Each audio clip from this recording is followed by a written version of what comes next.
बिस्मिल्लाहिर्रहमानिर्रहीम। अस्सलाम वालेकुम डियर स्टूडेंट्स। आज का जो हमारा टॉपिक है that is early post war years. Early post war years as the name indicates that it is the immediately after the second world war. तो इसमें हम क्या देखते हैं, ब्रिटेन वुड सिस्टम के इनॉग्रेशन होने के बाद, इसके वजूद में आने के बाद जो पहले जो इकोनॉमिक ग्रोथ हुई, जो इकोनॉमिक डेवलपमेंट हुई, that has not been seen before that. तो उससे पहले ऐसा नहीं देखा गया था।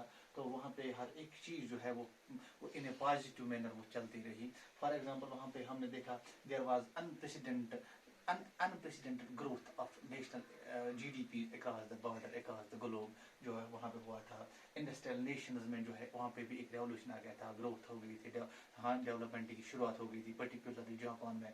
इसी तरह क्योंकि जापान में जो हमने देखा है कि वहाँ पे हिरोशिमा नागासाकी के डिस्ट्रॉय होने के बाद जो है वहाँ पे इकोनॉमिक का रिज्यूम होना, इकोनॉमिक का रिवाल्व होना जो है ये बहुत बड़ी बात है।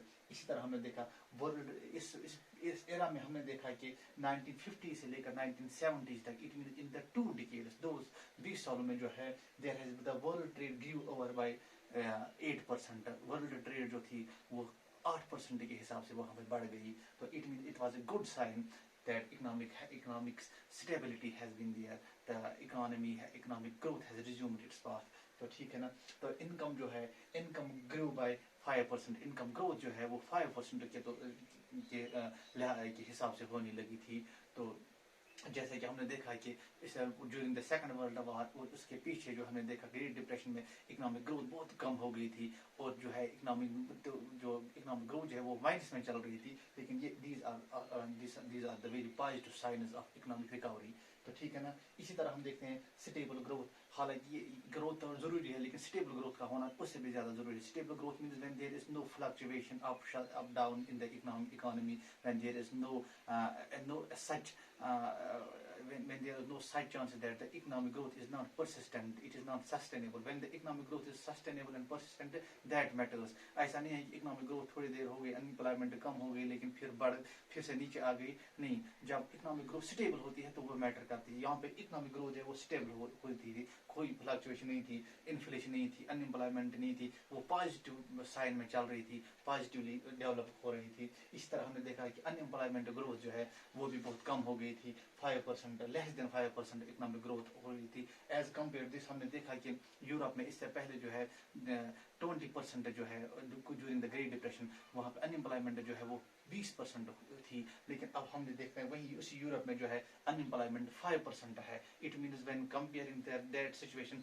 This is the great improvement in the economic growth. ठीक है ना। Competition between the developed and developing Nations. तो सबसे बड़ी बात जो है, जब इकोनॉमिक ग्रोथ ने अपने इकोनॉमिक फंक्शन जब रिज्यूम हुई, इकोनॉमिक एक्टिविटीज जब रिज्यूम हुई, तो उसमें सबसे बड़ी चीज जो है जो डेवलप्ड और डेवलपिंग कंट्री जो है उनमें एक कंपटीशन रहा। डेवलपिंग कंट्रीज भी और वहाँ पे इन्वेस्टमेंट्स होने लगे, वहाँ पे इकोनॉमिक ग्रोथ होने लगे, वहाँ पे भी जो है इंडस्ट्रियल रिवाइव होने लगी ताकि वो कम्पीट कर सकें डेवलप्ड कंट्रीज के साथ।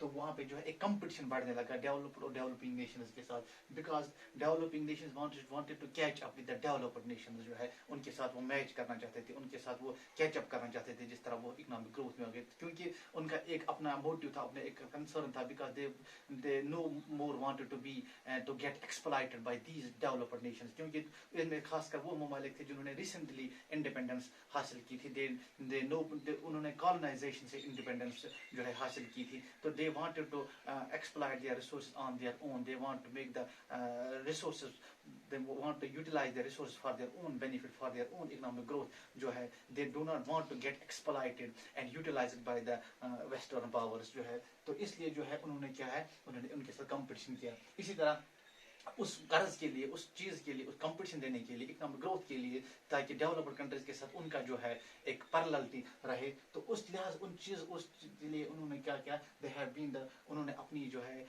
वास्ट इन्वेस्टमेंट जो है, मेजर इन्वेस्टमेंट जो है इंक्रीज की in the basic industrial good industries में एस्टेब्लिश करने में। यानी कि जो बेसिक इंडस्ट्रीज इकोनॉमी में होती है, जिन इंडस्ट्रीज में फिर बाकी इंडस्ट्रीज जो है वो लग जाती है, वो उनको रिसोर्सेज फराहम करती है, तो उस इंडस्ट्रीज के बेस जो है उन्होंने इंडस्ट्रियल बेस बनानी शुरू की।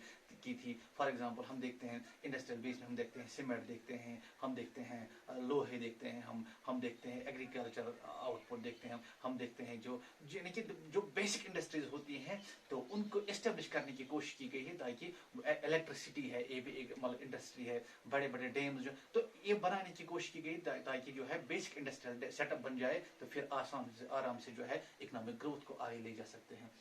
इसमें हम ज्यादातर देखते हैं कि अगर आपने देखा होगा कि India after the independence in 1952 second fire plan में हम देखते हैं कि वो उस प्लान का मोटिव था industrial development, basic industrial development Mahalanobis से जो बनाया था। तो इसी तरह जो हम देख सकते हैं कि ये भी उस वक्त रिसेंटली इंडिपेंडेंट कंट्री थी, इसका भी मोटिव था कि बेसिक इंडस्ट्री जो है इस्टेब्लिश की जाए, ताकि जो है फिर आगे जाके जो है इकोनॉमिक ग्रोथ हो, ठीक तरह से अनएम्प्लॉयमेंट खत्म हो, पॉवर्टी खत्म हो, और जो बाकी चीजें हैं एग्रीकल्चर रिलेटेड गुड्स या नॉन एग्रीकल्चर रिलेटेड गुड्स जो है उनको एक मार्केट मिल जाए। But for that very purpose there must have been the basic industrial establishment. तो उस चीज के लिए जो है इंडस्ट्रियल डेवलपमेंट का जरूरत है। तो ये इंडस्ट्रियल डेवलप करने के लिए उन्होंने फर्दर ये भी किया था, बहुत सारी इंडस्ट्रीज इन डेवलपिंग कंट्रीज ने इम्पोर्ट की थी, फॉरेन से जो है इंडस्ट्री जो है इम्पोर्ट की थी। तो ये है हमारा आज का लेक्चर। तो उम्मीद है कल हम इंशाल्लाह रहमान